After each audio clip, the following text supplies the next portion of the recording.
El Señor esté con ustedes. Y con tu espíritu. Evangelio de nuestro Señor Jesucristo según San Marcos. Gloria a ti, Señor. Jesús se puso en camino. Un hombre corrió hacia él y arrodillándose le preguntó: Maestro bueno, ¿qué debo hacer para heredar la vida eterna? Jesús le dijo: ¿Por qué me llamas bueno? Solo Dios es bueno. Tú conoces los mandamientos: no matarás, no cometerás adulterio, no robarás, no darás falso testimonio, no perjudicarás a nadie, honra a tu padre y a tu madre. El hombre le respondió: Maestro, todo eso lo he cumplido desde mi juventud. Jesús lo miró con amor y le dijo: Solo te falta una cosa, ve, vende lo que tienes y dalo a los pobres, así tendrás un tesoro en el cielo, después ven y sígueme. Él al oír estas palabras se entristeció y se fue apenado porque poseía muchos bienes. Entonces Jesús, mirando alrededor, dijo a sus discípulos: «Qué difícil será para los ricos entrar en el reino de Dios». Los discípulos se sorprendieron por estas palabras, pero Jesús continuó diciendo: «Hijos míos, qué difícil es entrar en el reino de Dios. Es más fácil que un camello pase por el ojo de una aguja que un rico entre en el reino de Dios». Los discípulos se asombraron aún más y se preguntaban unos a otros: «Entonces, ¿quién podrá salvarse?». Jesús, fijando en ellos su mirada, les dijo: «Para los hombres es imposible, pero no para Dios, porque para Él todo es posible». Palabra del Señor. Gloria a ti, Señor Jesús.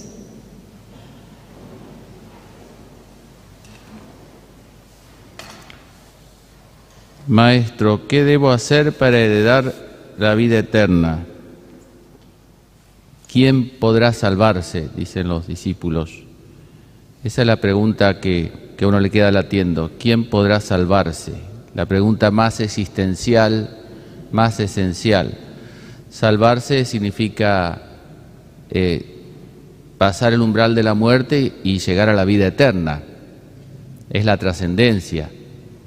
Es el éxito de nuestra vida. El éxito consiste no en el viaje, sino en llegar al final del viaje, ¿no? Porque si no es como un avión que uno va, ¿no es cierto?, tomando whisky, lo que sea, con mucho confort, pero si se cae en el mar no tiene éxito el viaje.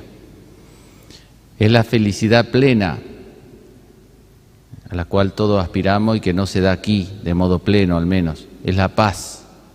Descansen en paz. Es el sentido de la vida, ¿no? Por eso es la pregunta más importante que uno se tendría que hacer: ¿quién puede salvarse? Salvarse es eso, la salvación, la vida eterna, la eternidad. Eso que nos espera, que nos acompaña todo el camino, pero que nos espera más adelante o adelante. Pasa que adelante uno no sabe cuántos pasos le quedan. Capaz que le da un paso, medio paso, 100 pasos, no sé, pero que está ahí, está ahí. Y esto nos plantea otro tema, que es la relación del tiempo con la eternidad. Es misterioso lo que es el tiempo, porque aquí tenemos tiempo. Tenemos tiempo de pecar, tenemos tiempo de arrepentirnos, tenemos tiempo de hacer el bien, tenemos tiempo de hacer el mal, tenemos tiempo.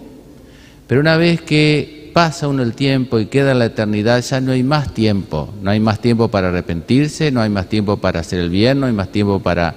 Por eso ahí ya queda fija la suerte de la persona que muere. Si no se arrepintió, ¿no es cierto?, y ha pecado y ha ofendido a Dios, sabemos que no se salva. Y si se arrepintió, aunque sea en el último segundo, porque es tiempo, un segundo es tiempo, se salva. Entonces, esa relación entre el tiempo y la eternidad, esa riqueza más grande que nosotros tenemos es tiempo. Si yo le digo a una persona: elegí, te doy $1 millón, pero tenés 5 segundos de vida. ¿Y para qué va a querer el $1 millón? Te doy, ¿entiendes? Porque vale más que, el tiempo vale más que todo el dinero del mundo, porque si uno no tiene tiempo, no lo puede disfrutar. El tiempo es el bien más grande que nosotros tenemos. Y lo curioso es que la suerte final nuestra, por decir suerte, el destino final nuestro, depende en gran parte de nuestra libertad y del uso que hacemos de nuestra libertad en este tiempo, mientras tengamos tiempo, aunque sea el último segundo de nuestra vida, pero en el tiempo. Y en este tiempo los bienes son buenos, por supuesto, pero son pasajeros, por esencia. Hasta nuestro cuerpo es pasajero, que es el bien más propio que tenemos. Eso no significa que lo menospreciemos o que lo despreciemos, pero es pasajero. Y los males propios o ajenos también son pasajeros. Lo que pasa que de los males propios uno tiene que arrepentirse y de los males ajenos uno tendrá que aprender a cargar con la cruz. Pero ahí está lo que decía el texto de la sabiduría, ¿no? Y que repite el Salmo: enséñanos a calcular nuestros años para que adquiramos un corazón sensato. Cuando nosotros nos ubicamos como criaturas temporales, con deseo de eternidad y con un alma eterna, pero eso ayuda, ese cálculo de nuestros años nos ayuda a no creernos eternos, porque a veces uno ve que personas que viven como que fueran a vivir siempre acá, planifican su vida de tal manera, se instalan de tal manera en este mundo, nos instalamos de tal manera en este mundo que cuando sobreviene la muerte nos descoloca demasiado, porque claro, estamos demasiado instalados aquí. Entonces enséñanos a calcular, en eso consiste la sabiduría, en calcular el tiempo, en saber que no soy eterno, en saber que mi vida es una suerte de negocio. Yo tengo este tiempo y ese tiempo que es medido, que no es eterno porque es tiempo, yo lo puedo emplear en esto o en aquello, no lo puedo emplear en todo a la vez. Entonces nuestra vida consiste en un negocio, ¿en qué empleo nuestro tiempo? Mira, cuando las personas dicen, no tengo tiempo de ir a misa, o no tuve tiempo de rezar, no es que no tuvo tiempo, porque el día tiene 24 horas para todos. Tener tiempo es saber elegir. Eligió dedicar ese tiempo a otra cosa. A veces puede pasar, pero ahí ya no depende de la elección de uno. Como si una persona está enferma y no puede venir a misa o esos días especiales, pero si uno dice no tengo tiempo, no es no tengo tiempo. Hay que ser más sincero, hay que decir, no, yo preferí otra cosa. Yo con este tiempo que tengo, porque el tiempo lo tenés, si no tuvieras tiempo ya estaría en otro lado, no aquí. Aquí siempre hay tiempo. Es a qué le dedica uno el tiempo. Ahí está el negocio de la vida de uno. ¿A qué dedica uno el tiempo? ¿Lo dedica solo a uno mismo? ¿Lo dedica solo a las cosas pasajeras? ¿Lo dedica también a obras de amor al prójimo? ¿A qué dedica uno el tiempo? Ahí está el negocio que uno hace, un buen negocio de la vida. Si emplea nuestro tiempo en ganar ese tesoro que le dice Jesús a este joven rico. Vende lo que tienes, emplea tu tiempo en otra cosa y tendrás un tesoro en el cielo. ¿No? Tendrás un tesoro en el cielo. Entonces, él estaba apegado a lo pasajero. Lo paradojal, ¿saben qué es? Es que nos podemos apegar a lo pasajero, pero igual lo vamos a perder. ¿Cierto? Dicen que Pilato, por ejemplo, que no se jugó por Jesús para no perder el puesto, un tiempo después perdió el puesto. Pero ya sin mérito. Eso es lo paradojal. ¿Entiendes? La obra, el que es avaro, y se aferra a las riquezas, sean pocas o muchas, porque uno puede ser avaro con poco también, ¿eh? Puede ser soberbio con poco, ¿no? Y se aferra a eso, y en algún momento lo tiene que soltar. Si lo hubiese soltado generosamente, eso hubiese sido un tesoro en el cielo. Pero como se lo arranca la vida, pues la vida se lo arranca igual, no es meritorio. ¿Entiendes? No tiene mérito. Lo perdió, no lo transformó. Eso es un buen cuestionamiento para hacernos, ¿eh? Cuando uno le mezquinamos tiempo a Dios, o le mezquinamos cosas a Dios, o le mezquinamos a nuestro prójimo, obras hechas por amor, después termina uno, yo no quiero poner muchos ejemplos, pero hay muchos que se podrían poner, ¿no? Si no me voy a estirar demasiado. Bueno, este joven rico entonces se apegó a lo pasajero y después lo perdió. Para colmo ni conocemos el nombre. Si este hombre hubiese seguido a Jesús y hubiese dejado todo y tendría ahora un tesoro en el cielo, ahora sería un santo que nosotros lo veneraríamos como... Pero ni siquiera conocemos el nombre de este muchacho, ¿no? Ahora, fíjense que este negocio se hace porque uno elige no por obligación, sino por amor a algo más grande. Uno renuncia muchas veces a un amor, a algo noble, a algo bueno, sacrifica eso, ¿no? Si es la voluntad de Dios, por algo mejor, como cuando uno podría dedicar algo tiempo a uno y dedica al prójimo. No es que esté mal dedicarse a uno también, ¿no? Pero digo, uno renuncia allí, pero no alcanza la obligación. Este joven rico dice que había cumplido con los mandamientos y demás, pero cuando Jesús le pide un poco más, ahí colapsa, porque la obligación no alcanza, tiene que ser hecha por amor. Es decir, yo no puedo buscar salvarme por miedo al infierno o por miedo que Dios me castigue, no alcanza eso, o por obligación, tiene que ser por amor a Dios. Solo uno renuncia y es capaz de un sacrificio y renuncia a un amor más chico por un amor más grande, por otro amor. Por eso la gente por ahí no entiende, dice, ¿por qué los curas no se casan? ¿Y qué no entiende? Que uno renuncia a un amor, sí, es obvio, pero por otro amor. Esa es la lógica. ¿Y por qué, como decíamos alguna vez, los que se casan dejan su padre, su madre, porque renuncian de algún modo a ese amor, a estar en esa familia, por otro amor? Si no, no se entiende. Esa gente no entiende el sacrificio, ¿entiende? Porque no entiende por qué se hace. Si entendiera el amor, si amara a Dios lo suficiente, entendiera eso y la alegría y el gozo y la paz que Dios nos da, entonces entendería que en el fondo, detrás de una renuncia y de un sacrificio hay un acto de amor. Es por amor, o al menos debería ser por amor. Porque cuando es por obligación, ya digo, uno después empieza a buscar, a recuperar lo que dio, ¿no? Bueno, entonces este negocio se hace por amor. Volvemos a la pregunta inicial, ¿quién podrá salvarse? ¿Quién podrá salvarse? Una pregunta que ninguno tenemos que dar por supuesta, ni yo tampoco. Nadie tiene asegurada la salvación. Cada día tenemos que confiarnos en Dios. Hay como dos respuestas, diría yo, que implican un modo de vivir. Una es la desesperación, el que desespera de la salvación. Sea porque se considera un demonio, digamos, alguien que ya no tiene cura, no tiene salvación, o sea porque ni se lo pregunta ya, ¿no? Y se aferra, porque a algo hay que agarrarse, a las cosas de este mundo, o se evade de los problemas y se aferra como si las cosas de este mundo lo fueran a salvar, ¿cierto? Que en el fondo hay una desesperación. Detrás de una persona viciosa hay una persona desesperada, ¿no?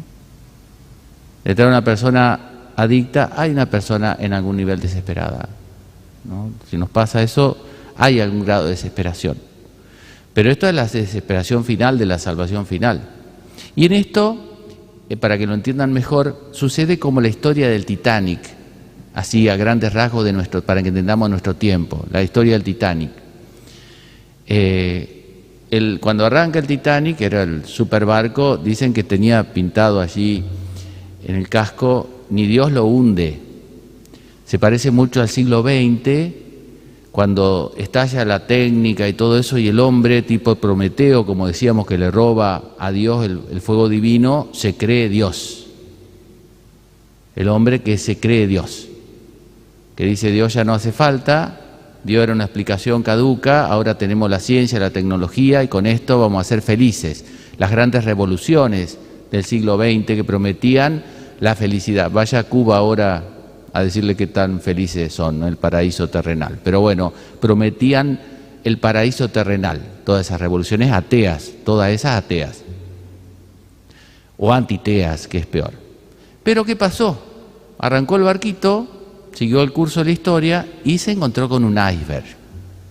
Porque la vida no somos dioses, es un barco, es una criatura, no es Dios. Y el iceberg lo hundió. El iceberg fueron las guerras mundiales, el iceberg fue la pandemia, que le mostró al hombre que no es omnipotente. Lo humilló. Después está que cada uno se humille o no, porque el soberbio a veces se pone más duro todavía. Y ahí surgió como dos actitudes. Una, decir, tratar de salvarse, de salvar este mundo y salvar a las personas que uno pueda de este hundimiento. Y la otra es esa suerte de seguir en el Titanic. Total, se va a hundir. Me tomo un whisky, escucho música. Que esa es la gran tentación que hay hoy en día. Las personas ya no se preguntan por la salvación en general. El mundo de hoy no se pregunta por la salvación, sino solo busca el bienestar. No le importa si el avión va a llegar o se va a caer. Es más, yo creo que tienen conciencia que el avión se va a caer en mitad del océano, entonces se dedican a pasarla bien. Total, se va a caer el avión. Como no hay que esperar nada más. Esa es la lógica que yo le decía que era el mito de Narciso, ¿no? De el bienestar, pasarla bien. Eso es lo que está hoy en día, pasarla bien. Las personas ya no se cuestionan sobre la vida eterna, no, le da miedo eso, les quita paz, entre comillas, les saca los efectos del analgésico, no se cuestionan eso. Pero en el fondo de ese corazón hay una desesperación. Hay un corazón desesperado, que ha desesperado de la salvación, como el que está en el Titanic, porque no se puede negar la realidad, y entonces se dedica a emborracharse con las cosas de este mundo, pero bueno, en algún momento el Titanic lamentablemente se termina hundiendo. Por eso la desesperación es una actitud posible y la otra es la esperanza. Es la esperanza. Tenemos esperanza de salvación. Pero esa esperanza está condicionada a una condición muy importante que no tenemos nunca que olvidar, que dice el texto. Entonces, ¿quién podrá salvarse? ¿Qué le dice Jesús? Bueno, tranquilo, muchachos, hagan lo que... No, Jesús es muy tajante el texto de hoy. Le dice, para los hombres es imposible, pero no para Dios, para Él todo es posible. No le dice, bueno, le va a costar un poquito. No, es imposible, no se puede. No es que no se quiere, no se puede. Entonces, aunque suene paradojal lo que digo, pero la forma de salvarse no solo eternamente, sino de triunfar sobre las tentaciones, de si caemos, levantarnos, ¿no es cierto?, de tratar de vivir la fe, la forma es que tenemos que ser criaturas. No tenemos que creernos Dios omnipotente, ni tampoco un demonio desesperado, ni un demonio desesperado, ni un Dios omnipotente. Somos criaturas, con todo lo que eso significa, criaturas débiles y frágiles que necesitamos de Dios. Yo creo que muchas veces uno no vence la tentación porque frente a la tentación uno se cuadra porque vos podés. Vean que de un día se dice, no, vos podés, tenés que ser fuerte. No se puede ser fuerte. Tenés que ser débil, porque sos débil. Y cuando sos débil y reconocés que uno es débil, que nosotros somos débiles, ahí es cuando uno se agarra de la mano del fuerte. Y ahí es fuerte. Pero si nos creemos fuertes, si nosotros nos cuadramos, ¿Dios qué hace? Nos suelta un poquitito la mano para que veamos que no. Pero si nosotros nos reconocemos débiles y criaturas, ahí nos sostiene Dios, ahí somos fuertes. Es muy sencilla la ecuación, es muy sencillo, pero a veces cuesta tanto ubicarnos, porque a veces nos ponemos como demonios, todo está mal, todo es pecado, o si no nos creemos omnipotentes como Dios, o nos desanimamos demasiado porque caemos en un pecado, o porque nos vemos débiles. ¿Y qué somos nosotros? Yo siempre embromo con la figura del sacerdote, pero bueno, lo que más tengo a mano, ¿no? Que yo digo que siempre la gente nos pone o en la divinidad o en el infierno. Y no, estamos acá, somos criaturas. Entonces, ¿por qué se escandalizan tanto? Hay pecados que son la pedofilia, todo eso, ni hablar, ¿no? Eso ya no son pecados, son abominaciones. Pero a veces cuando ven un defecto y porque no tienen una visión adecuada, somos criaturas, falibles, con errores, con pecados, y sí, es así. Porque uno sabe que el conocimiento a uno le cambia la naturaleza, por uno saber ya se volvió ángel. No, la carne sigue siendo carne, la miseria sigue siendo miseria. Yo creo que nosotros muchas veces nos desanimamos demasiado frente a las cruces, frente a nuestras miserias, porque no tenemos una visión adecuada de nosotros mismos, por supuesto tampoco de los demás, de ubicarnos como criaturas y que dependemos de Dios. Bueno, pidámosle a la Virgen entonces, estos días celebramos Nuestra Señora del Rosario, justamente ser humildes. Usted quiere un antídoto, cuando uno hace un retiro espiritual quiere encontrar un propósito para no caer más en esto, para evitar aquello, porque uno no sabe, nos queda por navegar bastante y uno dice las tormentas y voy a poder salvarme. Y no hay que mirar el futuro, hay que simplemente ser lo que uno es, aferrarse a Dios. Aferrarse a Dios, aferrarse a la Virgen, por eso uno habla del rosario y demás. Nada nos garantiza, ni el conocimiento, ni nuestra psiqui, ni nuestro temperamento, ni la edad, ni nuestra condición, si uno es religioso, si es laico, si es casado, si es soltero, si es joven, si es viejo. A mi edad, padre, yo qué pecado puedo, pero a tu edad todo lo que vos quieras. Tal vez no sean materiales, pero podés ser re soberbio, que no sé ya tenés el pecado más grave de todos. Así que nada de eso nos salva. Ni siquiera nuestras obras, que a veces vienen mezcladitas con amor propio. Ni siquiera nuestras obras podemos confiar. ¿En quién tenemos que confiar? En Dios. En Dios. Bueno, que la Virgen nos conceda esa gracia entonces.